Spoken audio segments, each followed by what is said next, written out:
Сәлеметсіздер ме оқушылар? Отырыңдар. Тарих сабағына қош келдіңдер. Бүгін ең алдымен біз психологиялық ахуалдан бастайық. Жылы сөз түнелі. Біз бүгін, сендер бүгін қабілеттісіңдер. Мен сендердің ойларыңды бағалаймын. Және бүгінгі сабақта бәріміз бірге табысқа жетеміз деп ойлаймын. Енді біз өткен сабаққа шолу жасаймыз. Ең алдымен WordWall платформасында тапсырма орындайық. Ол үшін біз қазір мына сілтеме арқылы, сілтеме ашылғаннан кейін біз тапсырма орындайтын боламыз.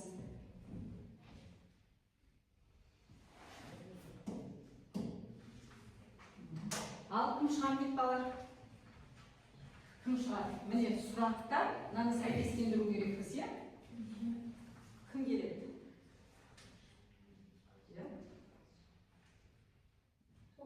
Ал келе ғой Бекжан.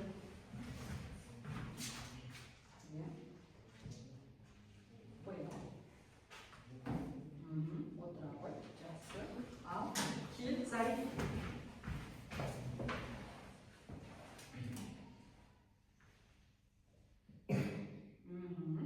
Дұрыс. Ал жақсы. Жарайсың. Енді кім келеді? Кім келеді дейді? Ал Нұржол келе ғой.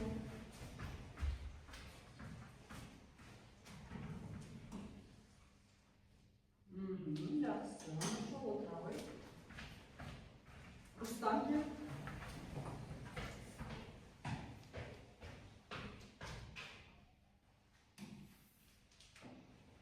Жақсы. Отыра ғой Рустам. Мадина Ерболқызы кел.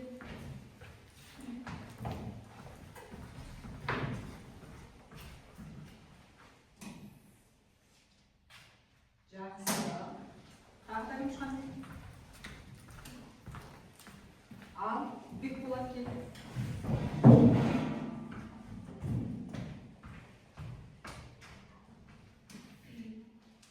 Жақсы Бекболат. Арафат келе ғой.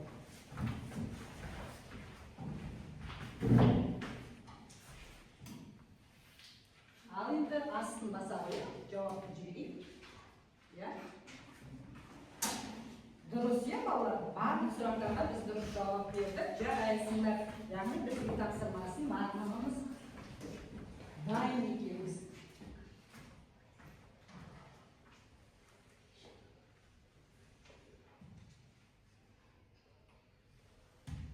Енді балалар, біз Филиппиде платформасындағы сілтеме арқылы біз қазір топқа бөлінетін боламыз. Сондықтан да мұқият қарап отырайық. Қазір экранда бізде қазір шығады. Сол бойынша біз екі топқа бөлінетін боламыз.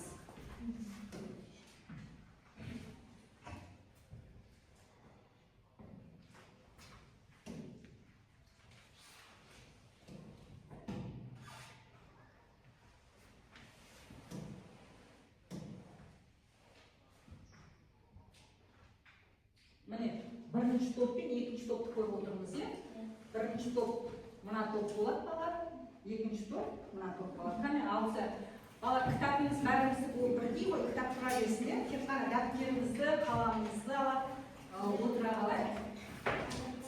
Дәптерімізді аламыз, балалар.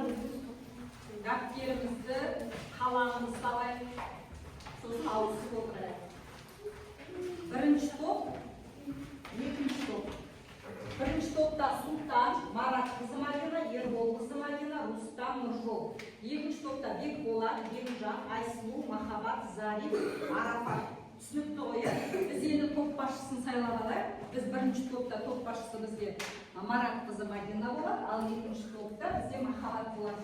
Енді балалар қараңдар, бір уақыт назар аударайық. Біздің барлығымыздың алдымызда топтардың алдында бағалау парағы жатыр. Сол бағалау парағын мен қазір әр оқушының алдына берем. Біз сонда бағалау парағын әрбір тапсырмадан кейін өзіміз қайтеміз, толтырып отыратын боламыз. Түсінікті ғой, е? Міне, бағалау парағы әркімнің алдында тұрсын. Топ басшылары сендер қарап отырыңдар, е? Топтағы балалар толық толтырып отыр ма, толтырмай отыр ма, соны қараймыз. Жақсы, балалар, біз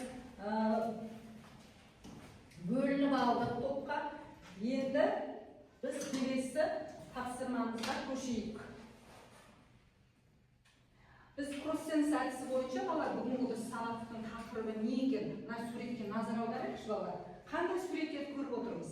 Алтын адам, одан әшекейлері, дұрыс айтасыңдар, тағы да. Тағы да. Елтаңбадағы жаңағы рәміздерде көрсетілетін заттарды көріп отырмыз, тау текейі көріп отырмыз, есік қорғанын көріп отырмыз. Өте жақсы балалар. Яғни біз мына күміс тостағанды көріп тұрмыз, көріп отырсыңдар.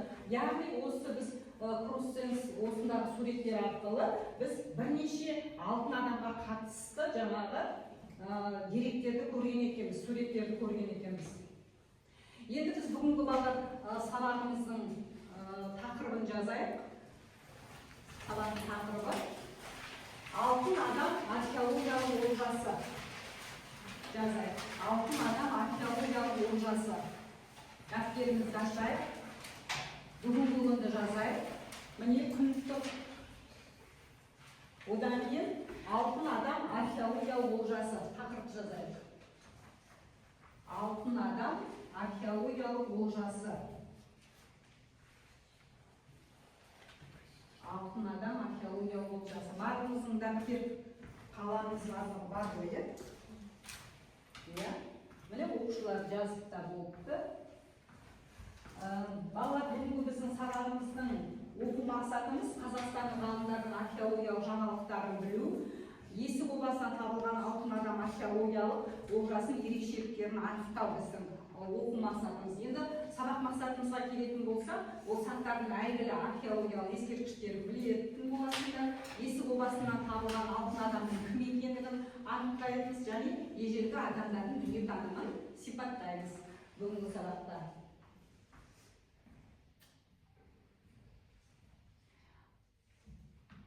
Енді ең алдымен балалар біз көрсетілмесі саламатсыздар ма оқушылар?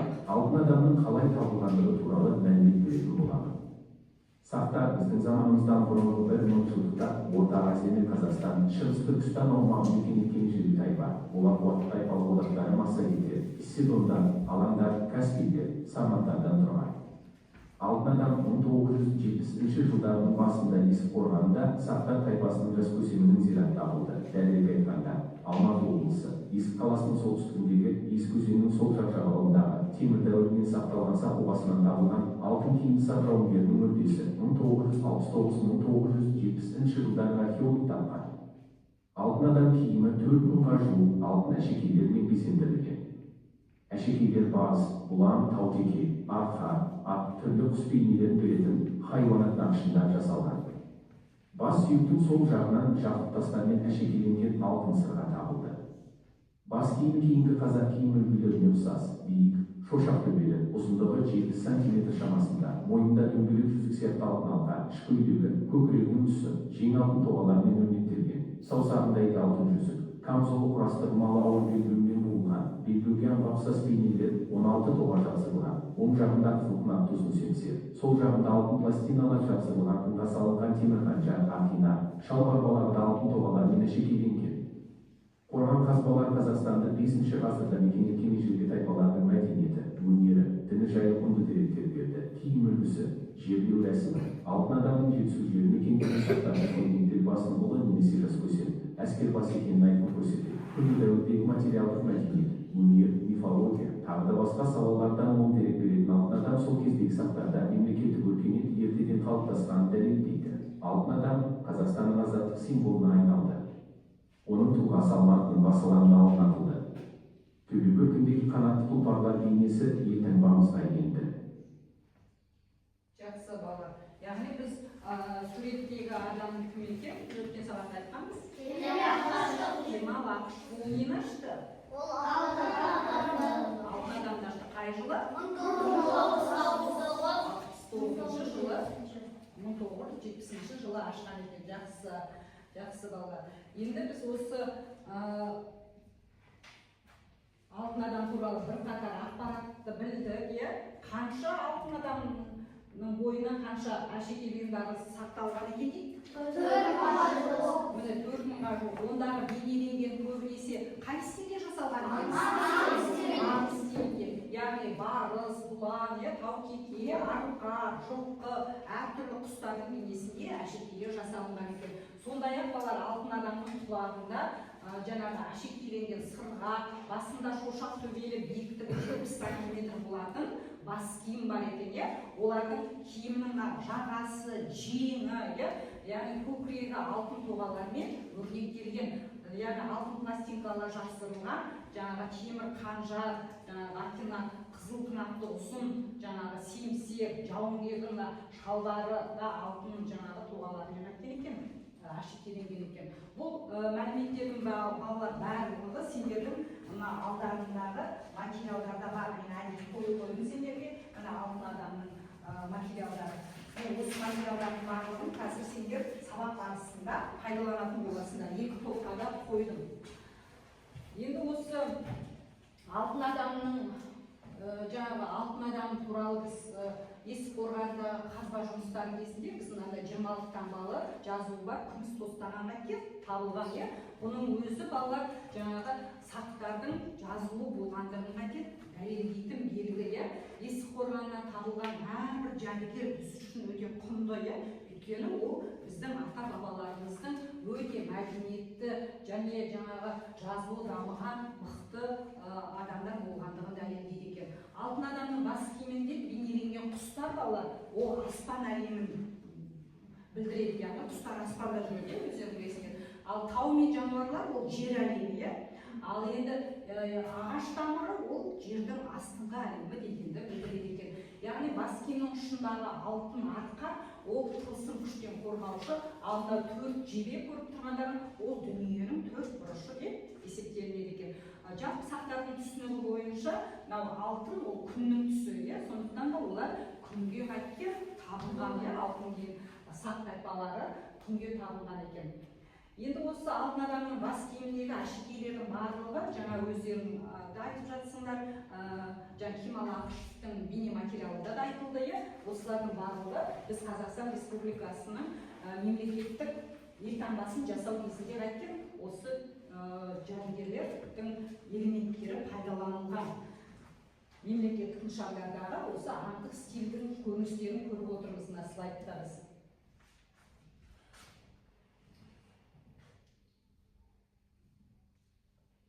Енді зергерлік өнеріне балалар назар аударайық. Міне жаңа біз айттық, аңыз стилі көзі бар қымбат сырғалар дедік, 2 алтын жүзі, белдік, міне белдігінің өзін қараңдар тоғалармен әшекейленген, күміс тостаған, ағаштан ойып жасалған ілгек, тағақ, жануардың бас бейнеленген тарақ, қанжар, ұзын семсер, аңыз стилімен бұлардың барлығы жасалынған екен. Міне бастан аяқ осы алтынмен апталған екен.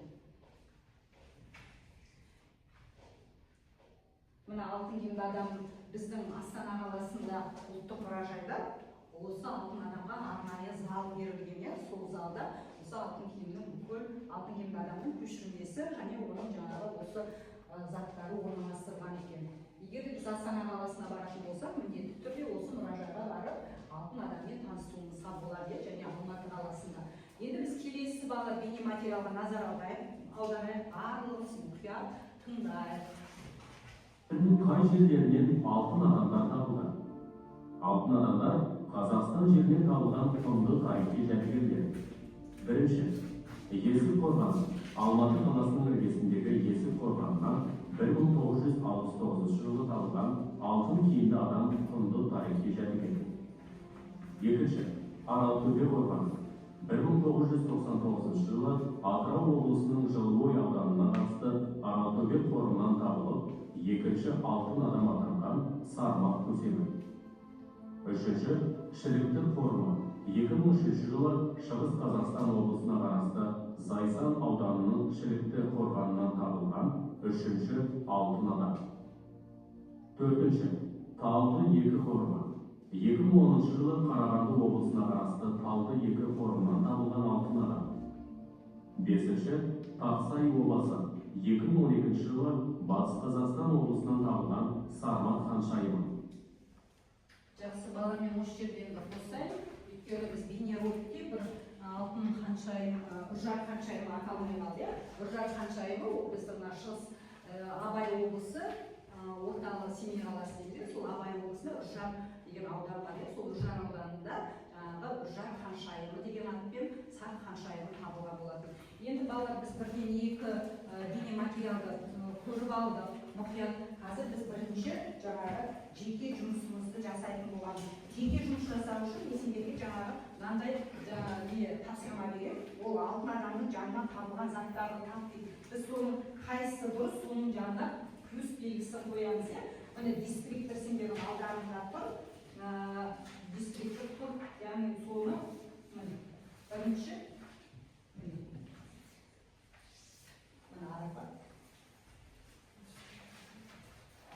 ал сендерге қазір бірінші топ. Мына жеке жұмыс. Бірінші бұл өзіміздің жеке жұмыс. Әркім өзіміздің балалар бағалау парағына, одан кейін болғаннан кейін қоюды ұмытпайық. Қайсысы дұрыс деп ойлайсыңдар, соның жанына плюс белгісін қоямыз, иә? Дұрыс. Осы табылған алтын киім, алтын адам жанынан табылған заттарды тап деп тұр, иә? Қандай заттар болды? Міне сендерде материал тұр, балалар. Кітаптардың алдарында тұр. Міне сендерде міне ашылып тұр өздерінде міне 72-74 бетте. Міне алтын киім адам туралы мәліметтердің бәрі тұр. Міне қараңдар осы жерде тұр барлығы. Жаңа біз бейне материалдарда көрдік. Қазір мен тағы да кері айтып сендерге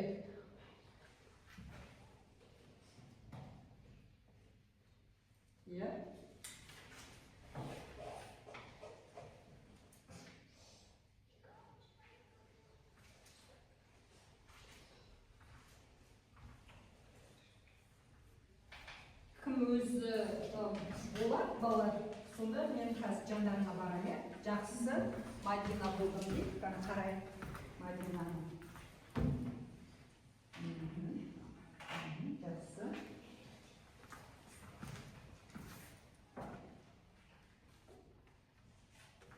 Жақсы, Мадина. Балалар бағала парағына қоя беріңдер, кім дұрыс болған. Аздап шатасып жатырмыз, жол. Бір сұрақтан шатасыппыз. Рустам судан аяқтай ғой. Аяқтан жол айлы танызар. Енді екі сұрақтан шатасып тұрсын ғой. Таңда әлі белгіленмеген сенде үшеуі бар ғой. Соның біреуі белгілену керек. Енді біреуі белгілену керек. Сарик дұрыстап мұқият бол. Жақсы. Бекболат дұрыс орындаған. Біреуіне шатасқансың. Сол балды балалар біз өзімізге қоямыз, мысалы бағалы барағаны. Міне, мынау алты бар ғой. Біз екеуінен мысалы үшін міне сенде бір қате бар. Яғни бір қате бар. Жақсы, махаббатты дұрыс. Айсуда екі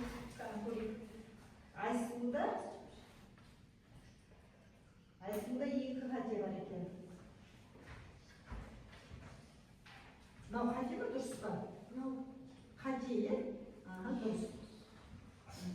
Дұрыс, жақсы. Енді мына жерде мен Сұлтанды тез қарап өтейін. Сұлтанда бір қате бар екен, Нұржол. Қане көрейік. Нұржолда да бір қате бар, Нұржолда да бір қате бар. Балалар бағалау парағына ат жөндерін жазып қоясыздар, аттарын ғана жазып салыңдар, Сұлтанды жазып қойыңдар. Бағалау парағына аттымызды жазуды ұмытпаймыз. Жақсы балалар. Мынау кімнің қаламы балалар? Біреуге қалам ұстап қалады.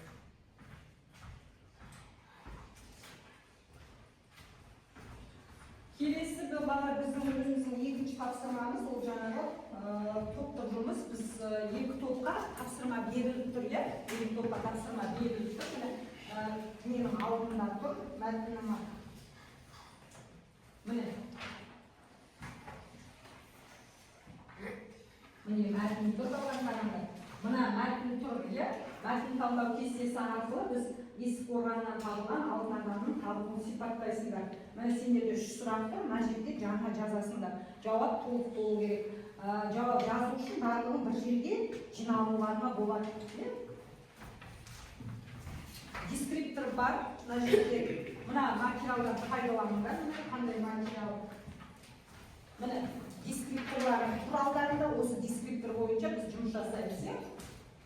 Екінші топқа келейік.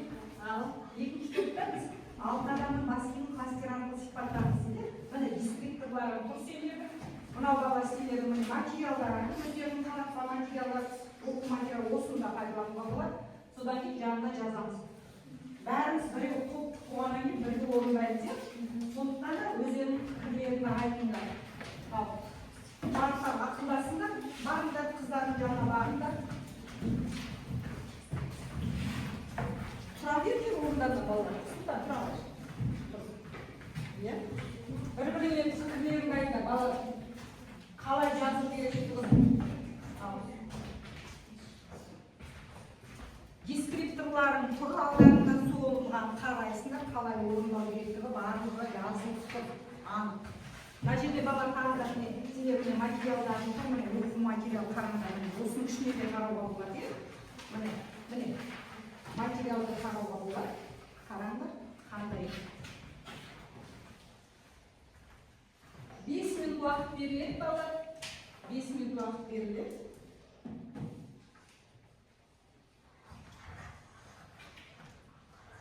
Содан кейін топтық жұмыс болғаннан кейін барлығымыз оны қайтеміз. Қорғап айтатын боламыз.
болды, өйткені құрдан шапалақтар.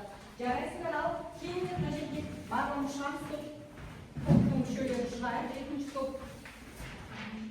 Барлығымыз бір-бір сөздерін айтамыз, кішкене таңертеңді ал қарайтындар болды, кішкене сәл алдыда тұрайық. Жақсы ал айтыңдар. Биіктігі шамасында 7 сантиметр. Я, ары қарай. Айсұлу. Әшекей жағынан жуып, 200-ден асады. 200-ден асады дейді, ары қарай. Бас киімнің ең ұшында артар. Артар бейіне сотына болған. Жақсы. Бас киімнің ұшының үшті бүйір. Иә, сайыққа бере ғой. Жақсы. Бас киімдегі әшекейлер орнынан салынған қарай болып үш бөлікке бөлінді. Біріншісі аспан әлемі, екіншісі жер әлемі, үшіншісі жер асты әлемі. Өте жақсы, жарайсыңдар, отырыңдар, жақсы. Қазір бірінші балалар сендер енді кер байланыс беріп алар, жай сендер тыңдап алар. Ал бірінші кім тыңдайық?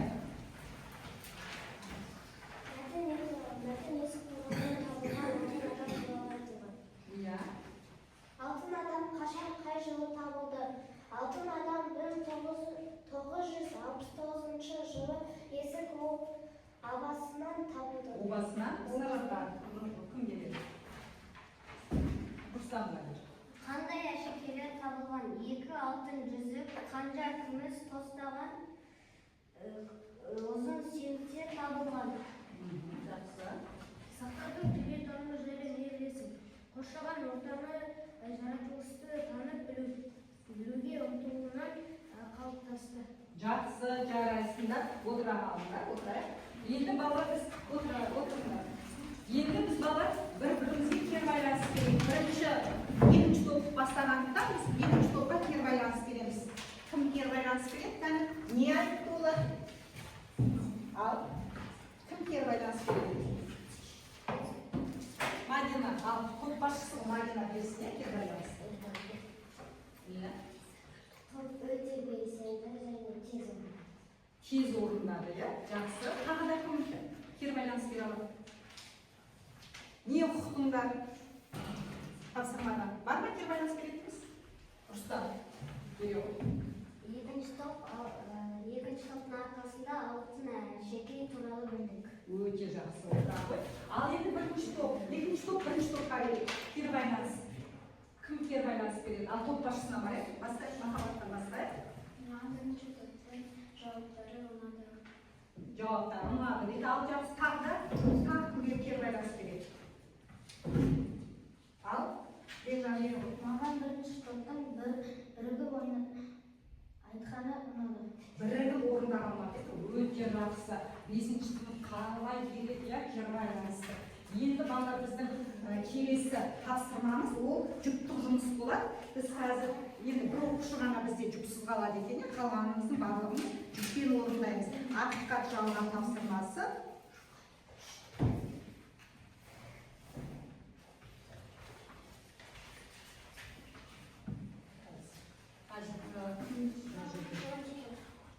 Жоқ, кім сендер ауызда қаласында бұлай отыра қалды.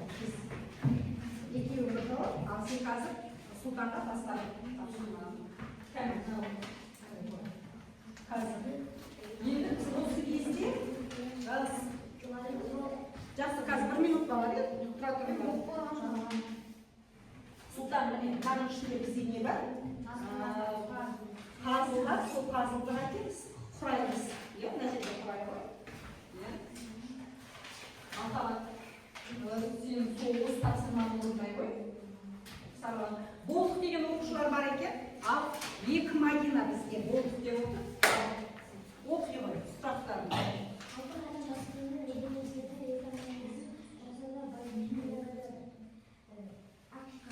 Дауысымыз шығарайық балалар. Күміс тостағанда 30 жазу болды. Ол жалған. Жол жалған дейді. Жақсы, отырыңдар. Ал Зариф пен Бекжан. Елімізде 16 адам табылды. Жалған. Жалған, жақсы, отыра ғой.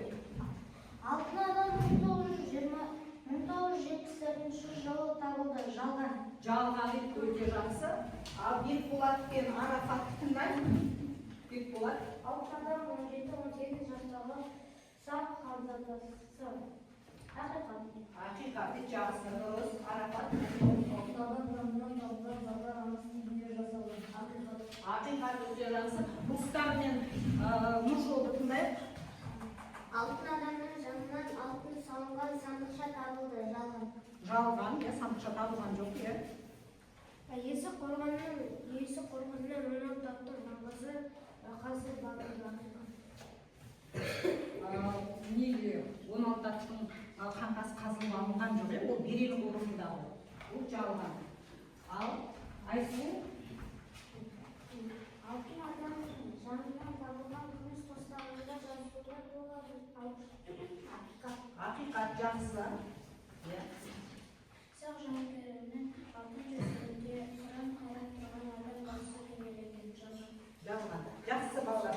Ендеше біз қазір өзіміздің мына жерде балалар нелер тұр, білім шамы тұр, иә?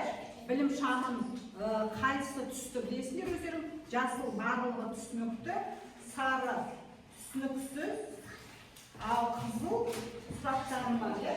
Сондықтан да білім шамын көтеруді сендерден сұрадым.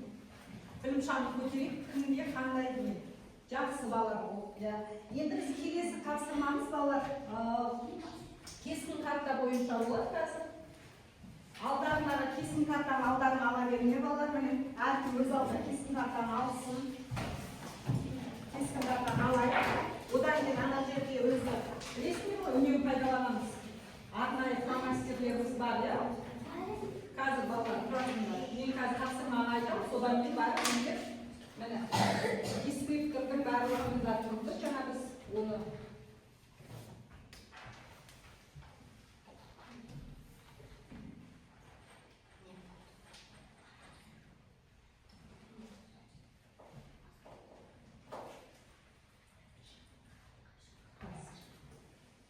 мынау ақиқат жалғанды жаңа балалар міне барлығын ақиқат жалғанды біз енді бірден анықтадық, иә?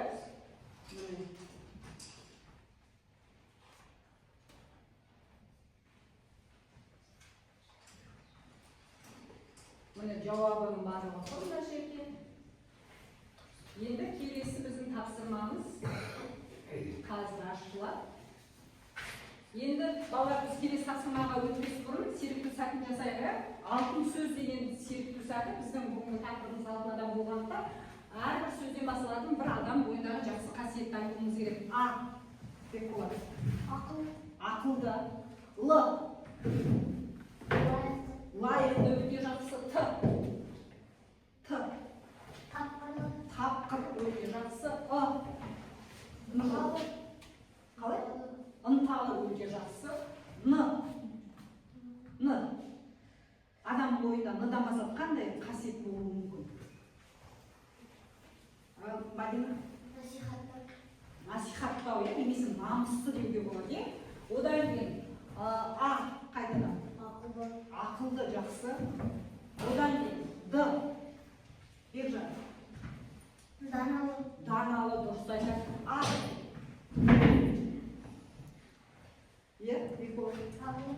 Арлы өте жақсы. М. Мәдениетті өте жақсы. Яғни біздің бүгінгі сабақтағы осы айтқан қасиеттердің барлығы сендер адал азамат, осында қоғамды құратын біздің тәуелсіз азаматтарымыздың болашақ азаматтысыңдар, сондықтан да соның барлығы сендердің бойларыңда болса екен деп мен де тілеймін. Енді қараймыз балалар, біз бүгін Google Maps картасымен жұмыс жасайтын боламыз. Біз қазір картадан өзіміз осы жаңа айтылған аймақтарды картадан табуымыз керек. Ол үшін сендер бірінші Қазақстанды қарайсыңдар, содан кейін тез ашып көрсетеміз. Кім шығам дейді? Тездетейік. Ал, Мадина. Шыға ғой.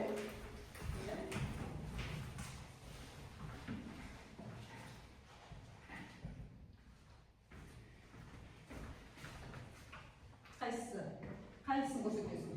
Біреуін ғана көрсет, алтын адамның біреуін бір табылған жағынан. Қарағанды жақсы отыра ғой. Кемдік болады. Бір екі-үш адамды ғана көрсетейік, бала жеткілікті сөзінде. Ал қайсы көрсетейік? Есік қорғаны жақсы. Енді Бекжан. Жеткілікті балалар, иә? Қайсы? Атыраудан, Аралтөбеден көрсетесің, өте жақсы отыра. Енді балалар алдарында сендер кескін картаны тездетіп орындап жіберейік. Кескін картаны. Кескін картаны, мына жерде қалам бар ғой. Беріп қойып қой. Ал кескін картаны мына жақта ода. Міне. Міне балалар. Міне. Бар ма?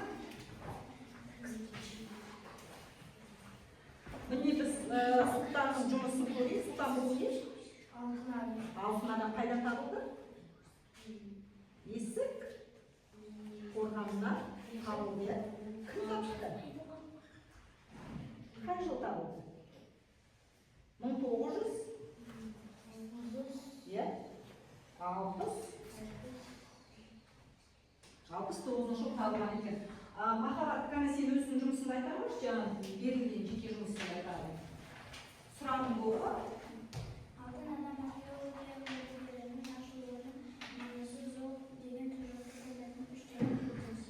Алтын адамзат дәуірінің мәдениеті мен Иә. Айта кетті дәптермен қарап айта. Иә. қазақ халқының тарихы мен мемлекеттілігінің символы болып саналады. Археология ғылымы үшін әлемдік маңызы бар құнды олжа. Құнды олжа, жақсы отыра ғой.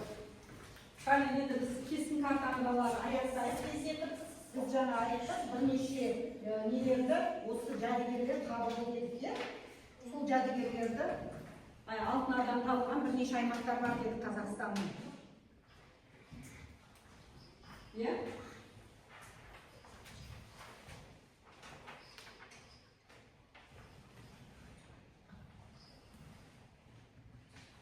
Бұны картадан балалар Алматыны көрсетеді, Атырауды көрсетеді, Өскеменді, Қарағандыны, Оралды, Семейді көрсетеді дедік, иә? Қарап шығайық. Жақсы. Неге беседі? Біреу қайда? Атырау, Алматы, Өскемен. Семей, Өскемен, дұрыс алтауына бар екен, жақсы. Жарайсың. Жақсы. Жақсы. Иә, дұрыс айтасың, бұл неде картаны бе? Енді беру. Арапа, тез екен, күйеуің қалды. Қазір жазбалар, барам, жаңағы. Қайсы, Орал, Атырау, Семей, Алматы өте жақсы. Неге бермеймін? Жазбайсың ба? Неге мен адам? Зайып қойып. Орал, Атырау, Қарағанды, Семей, Өскемен, Алматы. Дұрыс, өте жақсы. Иә. Атырау. Болды балалар. Барлықтарын жақсы орындадыңдар. Мен енді келесі бізде міне кескін картамен жұмысты біз аумақтарды картаға түсірдік, иә? Картаға түсірдік. Енді осы біздің бүгінгі сабағымызды балалар қорытындылау үшін жаңағы Гилсифлар платформасы арқылы кіретін боламыз. Бақылау парағын сабалар қойып отырмыз ба? Бақылау парағына қойып отырайық, өйткені қазір сендердің бағаларыңды маған білу керек болады. Балалар қараңдар, осы Гилсиф платформасы арқылы біз үшіна бағдаршамға жаңағы жасыл түсіндім, сары жаңағы қызыл сұрақтарым бар, және сары біраз түсініксізде болды деген осындай мағынада, иә? Сондықтан да қазір бірінші топ келісінде өздері мынаны бағдаршамға бағалап кетсін. Жоқ, бәріміз келеміз. 3 бала келсін, одан кейін 2 баладан кейін шығады. Иә? Иә? Жақсы. Енді екеуін. Мына жақтан бір бала келе салсын, кезек 2 бала. Иә? Қайтадан өшіреміз де, жағамыз, иә? Өзімізге керек дүниені. Иә? Ары қарай.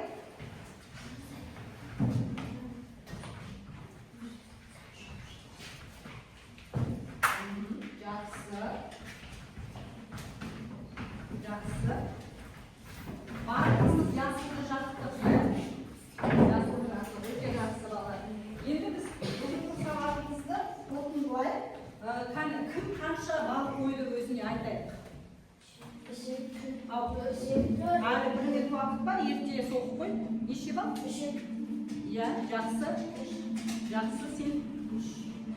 Қанша?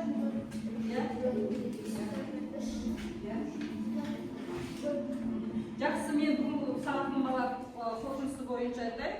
Марат қызы Мадинаға 10 бал, Ербол қызы Мадинаға 10 бал, Махаббатқа 10 бал, Нұржолға 9 бал, Рустамға 9 бал, Бекболатқа 9 балл, Зарифке 9 балл, Бекжанға 9 балл, және Арафатқа 9 балл, ал кіммен Айсұлу мен Сұлтанға 8 балл. Сол бүгінгі үй тапсырмасын күнделікке жазайық балалар. Параграф 26-27, 72-74 бет.